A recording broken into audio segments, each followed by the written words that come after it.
Hello friends, welcome to our channel continue study. Friend, आज हम लोग बिहार शिक्षक भर्ती 2023 के लिए प्लेटफॉर्म बुक का टेस्ट सीरीज 14 देखने वाले हैं। इससे पहले हम लोगों ने 1 से 13 तक का टेस्ट सीरीज अपने इस चैनल पे कंप्लीट कर लिया है। अगर आपने हमारा पिछला वीडियो नहीं देखा है तो आप हमारे चैनल के प्ले लिस्ट में जाकर देख सकते हैं। आज हम लोग टेस्ट सीरीज 14 शुरू करेंगे, लेकिन उससे पहले आपसे एक छोटा सा रिक्वेस्ट है। अगर आप हमारे चैनल पर नए हैं या आपने अभी तक हमारे चैनल को सब्सक्राइब नहीं किया है तो ऐसे ही 7वां चरण से संबंधित महत्वपूर्ण वीडियो पाने के लिए हमारे चैनल को जरूर सब्सक्राइब करें। तो चलिए आज हम लोग समान अध्ययन का पहला प्रश्न शुरू करते हैं। प्रश्न संख्या 51 बोल रहा है, डैश की एसआई इकाई न्यूटन होती है, तो वजन और बल दोनों का एसआई इकाई न्यूटन होता है। तो ऑप्शन ए इसका राइट आंसर हो जाएगा। अगला प्रश्न कह रहा है, निम्नलिखित में से कौन सा कथन ध्वनि और प्रकाश के बारे में सही है। तो बताना है कि ध्वनि और प्रकाश के बारे में कौन सा कथन सही है। तो देखिए, जो प्रकाश होता है ना, यह आपके लिए यह अनुप्रस्थ तरंग होता है, जबकि जो ध्वनि होती है वह अनुदैर्घ्य तरंग होती है। तो ऑप्शन देखिए, यहाँ पर ऑप्शन बी दे रहा है, ध्वनि तरंग अनुदैर्घ्य तरंग होती है लेकिन प्रकाश तरंग अनुप्रस्थ तरंग होता है। तो ऑप्शन बी इसका राइट हो जाएगा, आंसर हो जाएगा। अगला प्रश्न कर रहा है, एप्स में शामिल है, तो एप्स में पक्षी शामिल होती है। ऑप्शन सी इसका राइट आंसर हो जाएगा। प्रकाश सबसे अधिक गति से किस में यात्रा करता है। तो प्रकाश सबसे अधिक गति से निर्वात में यात्रा करता है, जबकि ध्वनि जो है वह ठोस में सबसे अधिक गति से यात्रा करता है। तो इसको भी याद रखना है। अम्लों के आधार पर कौन सही है। बताना है कि अम्ल के आधार पर 4 विकल्प में से कौन सा विकल्प सही है। पहला बोल रहा है, निष्प्रभावीकरण दर्शाता है, तो यह बिल्कुल सही है। अम्ल क्या है, जो अम्ल है वह क्षार से अभिक्रिया करके नमक और जल बनाता है और यह उदासीकरण प्रक्रिया की उदाहरण है। तो ऑप्शन ए इसका राइट आंसर हो जाएगा कि यह निष्प्रभावीकरण दर्शाता है। बाकी जो 3 ऑप्शन है ये गलत हो जाएगा। अगला प्रश्न कर रहा है, जब प्रकाश विरल माध्यम से सघन माध्यम में प्रवेश करता है तो क्या होगा। जब प्रकाश विरल माध्यम से सघन में प्रवेश करते हो जाएगा, उसकी गति क्या हो जाएगी, पहले से कम हो जाएगी, यानी इसकी गति क्या हो जाएगी, कम हो जाएगी और यह क्या अविलंब की तरह झुक जाएगा। तो ऑप्शन ए इसका राइट आंसर हो जाएगा। हमारे शरीर की हड्डियों में कौन से ऊतक पाए जाते हैं। तो हमारे शरीर की हड्डी में संयोजी ऊतक पाए जाते हैं। Option C. किस प्रक्रिया द्वारा कोई ठोस गैस में परिवर्तित होता है। तो प्रक्रिया बताना है जिसके माध्यम से कोई ठोस सीधे गैस में परिवर्तित हो जाता है, तो उसे हम लोग ऊर्ध्वपातन की प्रक्रिया कहते हैं। ऑप्शन डी इसका राइट आंसर हो जाएगा। जैसे अमोनिया हो गया और इसमें आता है कपूर हो गया, ये ऊर्ध्वपातन का महत्वपूर्ण उदाहरण है, बार बार पूछा जाता है। अगला प्रश्न कर रहा है, डैश डैश समूह के पौधों को सामान्य शैवाल कहा जाता है। तो थैलाफाइटा जो समूह के पौधे होते हैं उन्हें सामान्यतः शैवाल कहा जाता है। अगला प्रश्न कर रहा है, मानव शरीर का और कौन सा अंग संतुलित बनाए रखने में मदद करता है। बताना है कि मानव शरीर का कौन सा अंग है जो संतुलित बनाए रखने में मदद करता है। तो वो अंग क्या हो जाएगा, कान। Option C. मानव शरीर का कौन सा अंग रक्त में शर्करा की मात्रा को नियंत्रित करता है। तो रक्त में शर्करा की मात्रा को नियंत्रित करने वाला अंग है पैनक्रियाज यानी अग्न्याशय। ऑप्शन डी इसका राइट आंसर हो जाएगा। डायबिटीज एक यौन संचारित जानलेवा बीमारी है, एड्स। ऑप्शन डी इसका राइट आंसर हो जाएगा। अगला प्रश्न कर रहा है, निम्नलिखित में से किसमें विटामिन ए प्रचुर मात्रा में पाया जाता है। तो गाजर में विटामिन ए प्रचुर मात्रा में पाया जाता है। ऑप्शन सी इसका राइट आंसर हो जाएगा। इनमें से कौन सा एक जीवाश्म है। तो बताना है कि इनमें से कौन सा एक जीवाश्म है। तो कोयला जो है यह एक जीवाश्म है। कार्बन की परमाणुओं की संख्या क्या है। तो कार्बन की परमाणु की संख्या ये तो पता ही होगा सभी को, 6 होता है। ऑप्शन ए इसका राइट आंसर हो जाएगा। अगला प्रश्न कर रहा है, महिलाओं में पाए जाने वाला लिंगी गुणसूत्र कौन सा है। तो महिलाओं में XS पाया जाता है, जबकि पुरुषों में X और Y पाया जाता है। तो ऑप्शन सी इसका राइट आंसर हो जाएगा। अगला प्रश्न कह रहा है, 1 किलोग्राम ईंधन के पूर्ण दहन से उत्पन्न ऊष्मीय ऊर्जा की मात्रा कहलाती है। तो 1 किलोग्राम ईंधन है, उसके दहन के फलस्वरूप जो ऊष्मा ऊर्जन होती है उसे कैलोरीजन कहते हैं। ऑप्शन सी इसका राइट आंसर हो जाएगा। एक मिश्र धातु किसका उदाहरण है? तो बताना कि एक मिश्र धातु है वह किसका उदाहरण है। तो एक मिश्र धातु ठोस विलयन का उदाहरण होता है। Option C. दो या अधिक तत्वों के योग से बनता है। तो दो या अधिक तत्व जब मिलेंगे तो क्या बनता है? यौगिक बनता है। Option D. इनमें से कौन सी एक स्वैच्छिक क्रिया नहीं है? यानी बताना है इनमें से कौन सी स्वैच्छिक क्रिया नहीं है, यानी कौन सी क्रिया हमारे कंट्रोल में नहीं रहती है। तो दिल का धड़कना, ऑप्शन बी इसका राइट आंसर हो जाएगा। यह अनैच्छिक क्रिया है, यह हमारे कंट्रोल के बाहर होती है। अगला प्रश्न कह रहा है रक्त का कौन सा घटक भोजन, CO2 और नाइट्रोजन युक्त कचरे का परिवहन करता है? तो प्लाज्मा इसका राइट आंसर हो जाएगा। Option A. डैश को कोशिका का पावर हाउस कहा जाता है। तो सभी को पता ही होगा, माइटोकॉन्ड्रिया, इसे कोशिका का पावर हाउस कहा जाता है। निम्नलिखित में से कौन सा एक कृत्रिम पारिस्थितिक तंत्र नहीं है? तो एक बांध का जलाशय, धान का खेत और बगीचा, यह जो है यह कृत्रिम पारिस्थितिक तंत्र है, लेकिन जंगल जो है यह कृत्रिम पारिस्थितिक तंत्र नहीं है। Option C. निम्नलिखित में से क्या नीले लिटमस को लाल करता है? तो नीले लिटमस को लाल कौन करता है? अम्ल करता है। तो इसमें अम्ल का उदाहरण कौन है? सिरका। ऑप्शन ए इसका राइट आंसर हो जाएगा। और जो क्षार होता है वह लाल को नीला करता है, इसे भी ध्यान रखना है। अगला प्रश्न कह रहा है मायोपिया के बारे में निम्नलिखित में से कौन सा कथन सही नहीं है? तो मायोपिया, जिसे हम लोग निकट दृष्टि दोष के नाम से जानते हैं, यह इसका इंग्लिश रूपांतर है। देखते हैं कि 4 ऑप्शन में से कौन सा ऑप्शन इसमें सही नहीं है। पहला बोल रहा है अवतल लेंस की सहायता से इस दृष्टि को ठीक किया जा सकता है। तो बिल्कुल सही है, निकट दृष्टि दोष है, इसको अवतल लेंस की सहायता से ठीक किया जाता है, तो यह सही है। बी बोल रहा है इसे निकट दृष्टि दोष के रूप में जाना जाता है, तो यह भी सही है, इसे हम लोग निकट दृष्टि दोष के रूप में जानते हैं। सी बोल रहा है प्रभावित आँख में रेटिना से परे एक दूर की वस्तु पर इसका छवि बनता है। नहीं, एक दूर की वस्तु पर इसका छवि नहीं बनता है। डी बोल रहा है इससे प्रभावित व्यक्ति कुछ मीटर से आगे नहीं देख सकता है। सही बात है, निकट दृष्टि दोष में कोई व्यक्ति कुछ दूरी से आगे यानी दूर की वस्तुओं को नहीं देख पाता है। तो ऑप्शन सी जो दिया है ऑप्शन, यह गलत है। जो गलत है वही हमारा आंसर हो जाएगा। तो ऑप्शन सी इसका राइट आंसर हो जाएगा। अगला प्रश्न कह रहा है निम्नलिखित में से कौन सी गैर आवश्यक जनन क्रिया है? माने गैर आवश्यक जीवन क्रिया है, मतलब जीवन के लिए कौन सी गैर आवश्यक है? तो उत्सर्जन है, पोषण है और प्रजनन है। यह जीवन के लिए आवश्यक क्रिया है, लेकिन संचारण है ये आवश्यक क्रिया नहीं है। ऑप्शन बी इसका राइट आंसर हो जाएगा। पत्तों का वह भाग जो इसे तने से जोड़ता है वह क्या कहलाता है? तो उसे हम लोग डंठल कहते हैं। किसी भी खाद्य श्रृंखला में शीर्ष स्तर पर कौन कब्जा कर लेता है? तो मनुष्य ये शीर्ष स्थान पे कब्जा कर लेता है। Option D. सामान्य टेलीविजन के रिमोट कंट्रोल द्वारा निम्नलिखित तरंगों में से किस तरंग का उपयोग किया जाता है? तो इसमें इंफ्रारेड का यूज किया जाता है। Option D. ब्लीचिंग पाउडर का रासायनिक सूत्र क्या होता है? CaOCl2, यह ब्लीचिंग पाउडर का रासायनिक सूत्र होता है।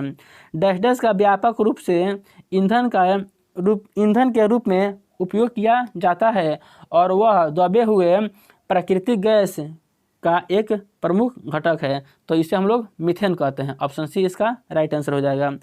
किस IUCN दस्तावेज में वनस्पतियों और जीवों के लुप्तप्राय प्रजातियों की सूचना मैंने उसमें सूचित किया जाता है? तो उसमें हो जाएगा, इसका राइट आंसर हो जाएगा लाल सूची। लाल सूची में हम लोग वनस्पति और जो जीव है जो लुप्तप्राय हो रहे हैं उनको नोट किया जाता है। तो ऑप्शन सी इसका राइट आंसर हो जाएगा।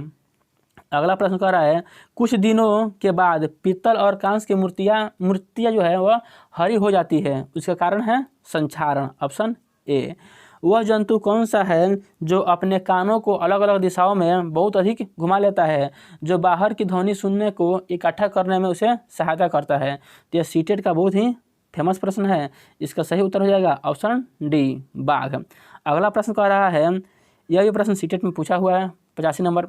3 खाद्य पदार्थों का ऐसा समूह कौन सा है जिसके प्रत्येक सदस्य लौह युक्त प्रचुर मात्रा में होते हैं? यानी तीनों में क्या लौह जो युक्त है उसमें होना चाहिए। तो ऑप्शन ए इसका राइट आंसर हो जाएगा। पालक, गुड़ और आंवला, इसमें लोहा पाया जाता है। ऑप्शन ए इसका राइट आंसर हो जाएगा। अगला प्रश्न कह रहा है भारतीयों में त्योहारों का एक समूह जो पूर्णिमा के दिन मनाया जाता है। तो पूर्णिमा का दिन होली, रक्षाबंधन और गुरु नानक जन्मदिन इसे मनाया जाता है। ऑप्शन सी इसका राइट आंसर हो जाएगा। और यह प्रश्न सीटेट में बहुत बार पूछा हुआ है। अगला प्रश्न कह रहा है कर्नाटक में किसानों द्वारा खेत की मिट्टी को खोदकर नरम करने के लिए जाने वाले औजार को क्या कहते हैं? तो उसे हम लोग खुरटी कहते हैं। ऑप्शन सी इसका राइट आंसर हो जाएगा। और यह भी जो प्रश्न है यह आपके ईवीएस का बुक एनसीईआरटी जो है उसमें दिया हुआ है और सीटेट में भी यह पूछा हुआ प्रश्न है। अगला प्रश्न कह रहा है नीचे दिए गए कथनों पर विचार करना है। पहला बोल रहा है, यह भी सीटेट का ही प्रश्न है, महाराष्ट्र के लोगों को सहजन के फूलों के पकौड़े खाना अच्छा लगता है। तो यह बिल्कुल सही बोल रहा है। जम्मू और कश्मीर के लोग केले के फूलों और सब्जी खाना पसंद करते हैं। यह सही नहीं है।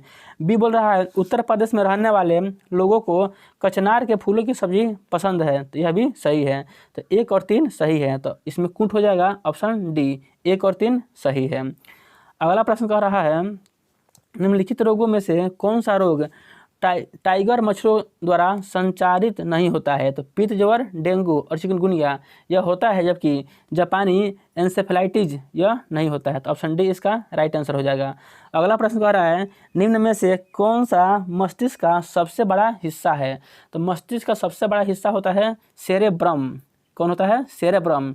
यहाँ पे देखिएगा सेरिबेलम है, लेकिन सबसे बड़ा हिस्सा होता है सेरेब्रम और यह मस्तिष्क का अग्रभाग होता है। अगला प्रश्न कह रहा है लौह अयस्क की खान जो है बादाम पहाड़ किस राज्य में स्थित है? तो जो लौह अयस्क की खान है बादाम पहाड़ यह उड़ीसा में स्थित है। ऑप्शन बी इसका राइट आंसर हो जाएगा। अब यहाँ पे दिया हुआ है उत्तर से दक्षिण की ओर, यानी उत्तर से दक्षिण की ओर हिमालय की निम्न श्रेणियों का सही क्रम है। हमको इस हिमालय की श्रेणी को क्रम में लगाना है। तो सबसे पहले आपके लिए क्या हो जाएगा? सबसे पहले यहाँ पे हो जाएगा काराकोरम। क्या हो जाएगा? 1 में काराकोरम हो जाएगा। 2 में कौन हो जाएगा? 2 में हो जाएगा लद्दाख। 3 में हो जाएगा आपके लिए यहाँ पे दिया हुआ 3 में हो जाएगा जास्कर। यहाँ पे जो जास्कर श्रेणी है 3 में हो जाएगा और 4 में पीर पंजाल हो जाएगा। तो इसका कूट हो जाएगा ऑप्शन सी, पहले 3, 1, 2 तब 4। ऑप्शन सी इसका राइट आंसर हो जाएगा। अगला प्रश्न कह रहा है निम्नलिखित में से कौन सा देश भारत के साथ कच्छ के रण का कुछ हिस्सा साझा करता है? तो कच्छ के रण से पाकिस्तान की सीमा लगती है। तो ऑप्शन सी इसका राइट आंसर हो जाएगा। अफगानिस्तान की जो सीमा है वह भारत के साथ सबसे कम सीमा साझा करती है। अगला प्रश्न कह रहा है भारत के निम्न प्रधानमंत्रियों में से पाकिस्तान का सर्वोच्च सिविल पुरस्कार निशाने पाकिस्तान किसे मिला था? तो मोरारजी देसाई को। ऑप्शन सी इसका राइट आंसर हो जाएगा। साहित्य के क्षेत्र में उत्कृष्टता के लिए निम्नलिखित में से कौन सा पुरस्कार दिया जाता है? तो नवलेख पुरस्कार यह साहित्य के क्षेत्र में उत्कृष्टता के लिए पुरस्कार दिया जाता है। ग्रैमी पुरस्कार जो है यह संगीत के क्षेत्र में, पुलित्जर पुरस्कार जो है यह साहित्य और पत्रकारिता के क्षेत्र में, जबकि अर्जुन पुरस्कार खेल के क्षेत्र में दिया जाता है। तो ऑप्शन सी इसका राइट आंसर हो जाएगा।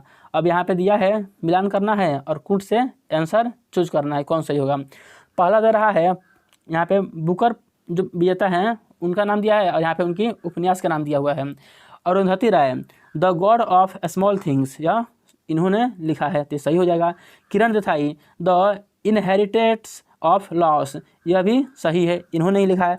सलमान रुश्दी इनका पुस्तक दे रहा है मिडनाइट चिल्ड्रेन, ये भी इन्होंने ही लिखा है। और डी में बोल रहा है BS न्यायपाल इन ए फ्री टेस्ट, इन्होंने ही इस बुक को लिखा है। तो सभी जो दिया है वो सही हो जाएगा। तो ऑप्शन डी इसका राइट आंसर हो जाएगा, ABCD।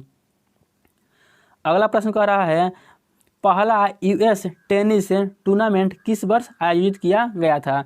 तो 1881 में आयोजित किया गया था। Option C. भारत के प्रांतीय स्वायत्त का प्रवेश 1935 के भारत सरकार अधिनियम से हुआ है। ऑप्शन डी इसका राइट आंसर हो जाएगा। अगला प्रश्न कह रहा है भारत में द्विदलात्मक व्यवस्थापिका को किस वर्ष आरंभ किया गया था, यानी किस अधिनियम के द्वारा प्रारंभ किया गया था? तो अधिनियम था 1919। आप इसको ऐसे भी ट्रिक से याद कर सकते हैं, द्विसंज्ञात्मक दिया है मतलब 2, तो यहाँ पे 19 और 19 2 बार आया है। तो ऑप्शन बी इसका राइट आंसर हो जाएगा।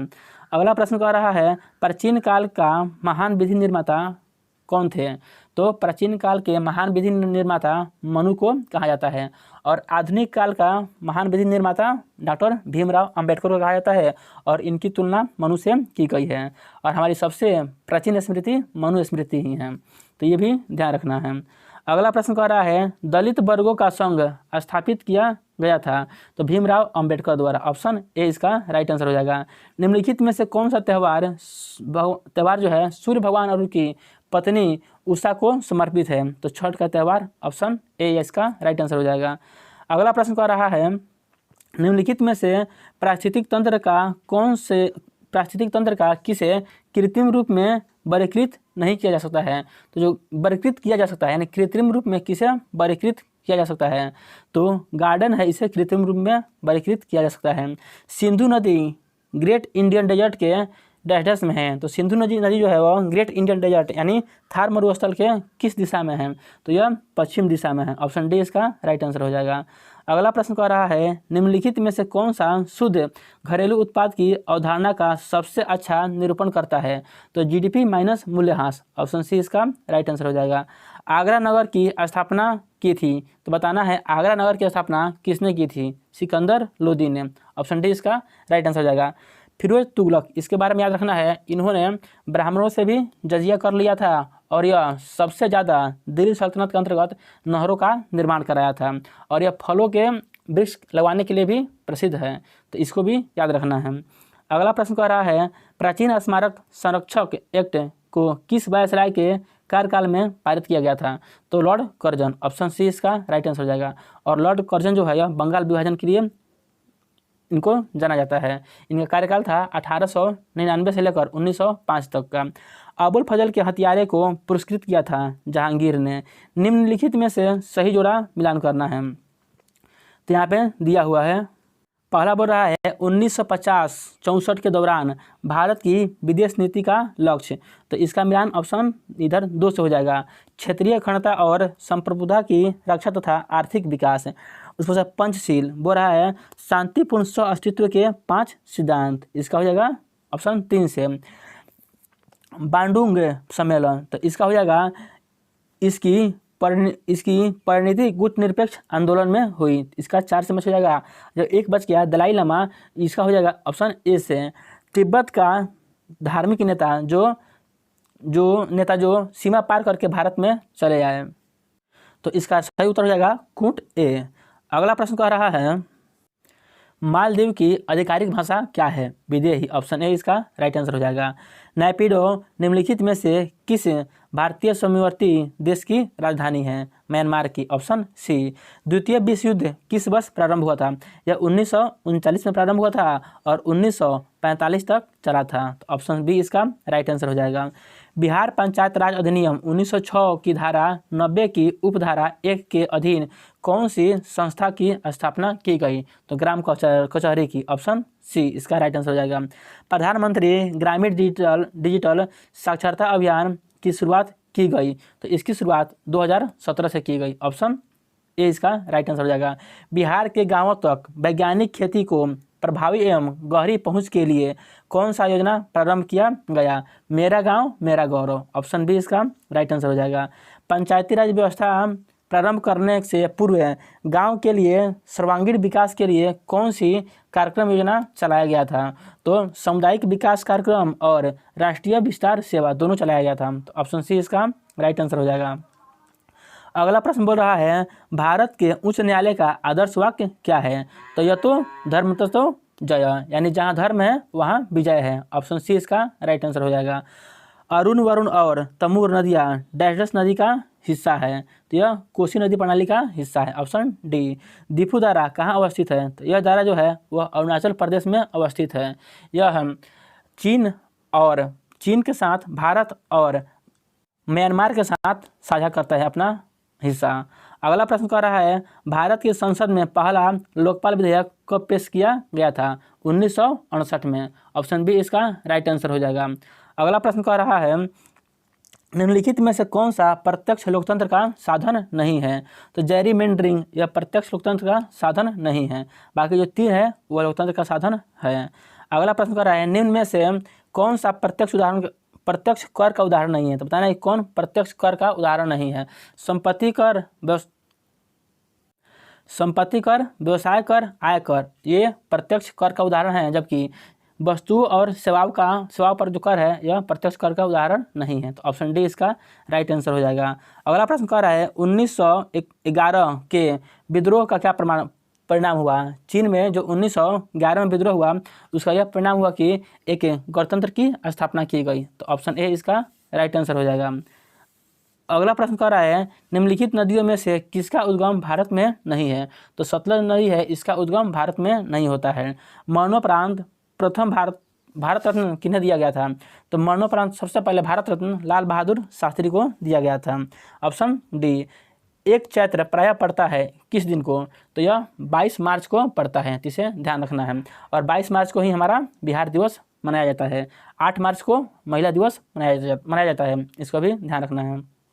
अगला प्रश्न कह रहा है निम्नलिखित में से वह दुर्ग कौन सा है जिसे दक्कन की कुंजी माना जाता है। यह महत्वपूर्ण क्वेश्चन है। आशीरगढ़, ऑप्शन सी इसका राइट आंसर हो जाएगा। निम्नलिखित में से किसे सर्वश्रेष्ठ स्तूप माना जाता है। सांची का स्तूप जो मध्य प्रदेश में है। जातक कथा संबंधित है, तो यह कथा बुद्ध से संबंधित है।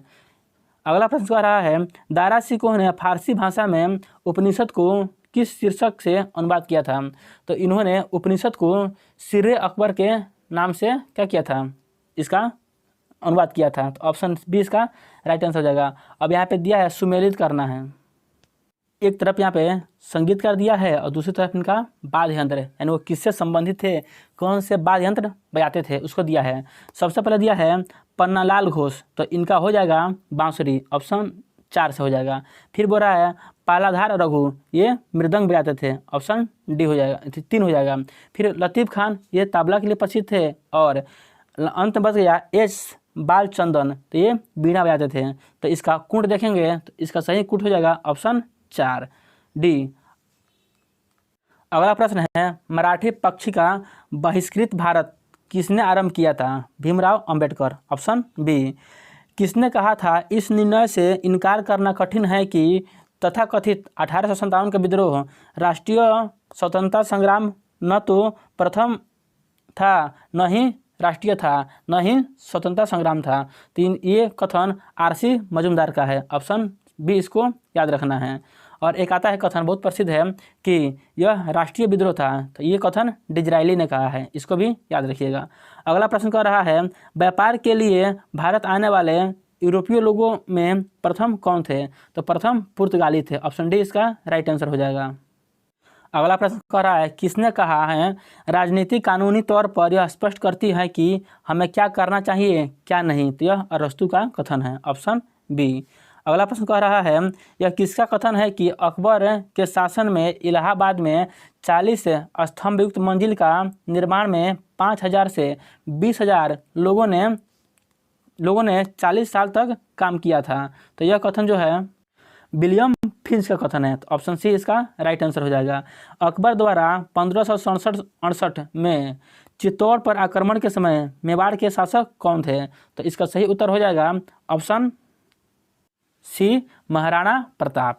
अगला प्रश्न कर रहा है बिहार का आच्छादित क्षेत्र, बिहार का अधिकांश क्षेत्र आच्छादित है कछारी मिट्टी से। ये पिछले बार भी प्रश्न आया था, ऑप्शन बी इसका राइट आंसर हो जाएगा।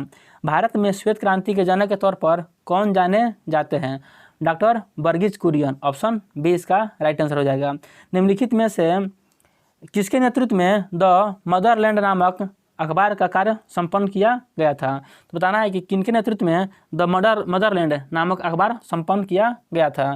तो ऑप्शन डी इसका राइट आंसर हो जाएगा मजहरुल हक। अब फ्रेंड यहाँ से जो 10 प्रश्न आएंगे वो प्रश्न करंट अफेयर से संबंधित प्रश्न होंगे। तो चलिए इसको देखते हैं। पहला प्रश्न कह रहा है जनवरी 2023 में किन 2 देशों के टीमों के बीच खेला गया वनडे क्रिकेट मैच में 317 रन की जीत का रिकॉर्ड बन गया। तो यह मैच भारत और श्रीलंका के खिलाफ हुआ था, ऑप्शन सी इसका राइट आंसर हो जाएगा। 18वें क्रिटिक्स चॉइस अवार्ड 2023 में सर्वश्रेष्ठ विदेशी भाषा की फिल्म और सर्वश्रेष्ठ गीत का पुरस्कार किस फिल्म को मिला। तो RRR को मिला, ऑप्शन सी इसका राइट आंसर हो जाएगा। बोल रहा है ग्लोबल टूरिज्म रिसिलियंस दिवस पहली बार कब मनाया गया? तो इसका सही उत्तर हो जाएगा 17 फरवरी 2023 को, ऑप्शन बी। 17-18 फरवरी 2023 को ग्लोबल बिजनेस समिट की मेजबानी किसके द्वारा आयोजित की गई? तो इसका राइट आंसर हो जाएगा the times group, option A इसका राइट आंसर हो जाएगा। नदियों के लिए अंतर्राष्ट्रीय कार्य दिवस कब मनाया जाता है? 14 मार्च को। द्विवार्षिक अभ्यास ला पेरोस 2023 का आयोजन किसने किया? तो इसका आयोजन फ्रांसीसी नौसेना ने किया है, ऑप्शन सी। वर्ष 2023 में किन दो देशों की वैश्विक वृद्धि में आधी हिस्सेदारी होने की उम्मीद है? तो भारत और चीन, ऑप्शन बी इसका राइट आंसर हो जाएगा। निम्नलिखित में से कौन सा संयुक्त राष्ट्र निकायों जैसे सांख्यिकी आयोग और नारकोटिक्स ड्रग पर आयोग में आयोजन करने की दृष्टिकोण से भारत के मार्गदर्शक को दर्शाता है? तो इसका राइट आंसर हो जाएगा ऑप्शन ए, एक विश्व एक परिवार है, ऑप्शन बी, ऑप्शन ए इसका राइट आंसर हो जाएगा। और अगला प्रश्न कह रहा है पुस्तक Ambedkar and Modi reforms ideas performs implementation में प्रस्तावना किसने लिखा है? तो इलैयाराजा, ऑप्शन सी इसका राइट आंसर हो जाएगा। और फ्रेंड आज के सेशन का अंतिम प्रश्न कह रहा है मई 2023 में भारतीय मूल के किस व्यक्ति को अमेरिकी राष्ट्रपति जो बाइडेन के घरेलू नीति सलाहकार के रूप में नियुक्त किया गया? तो नीरा टंडन, ऑप्शन बी इसका राइट आंसर हो जाएगा। तो फ्रेंड आज के यही 14 का प्रश्न था। ये वीडियो आपको कैसा लगा कमेंट करके ज़रूर बताइएगा। अगर वीडियो अच्छा लगा है तो वीडियो को लाइक कीजिए और अपने दोस्तों में शेयर कीजिए और हमारे चैनल को सब्सक्राइब करना नहीं भूलिए। तो चलिए मिलते हैं अगले वीडियो में, तब तक के लिए जय हिंद।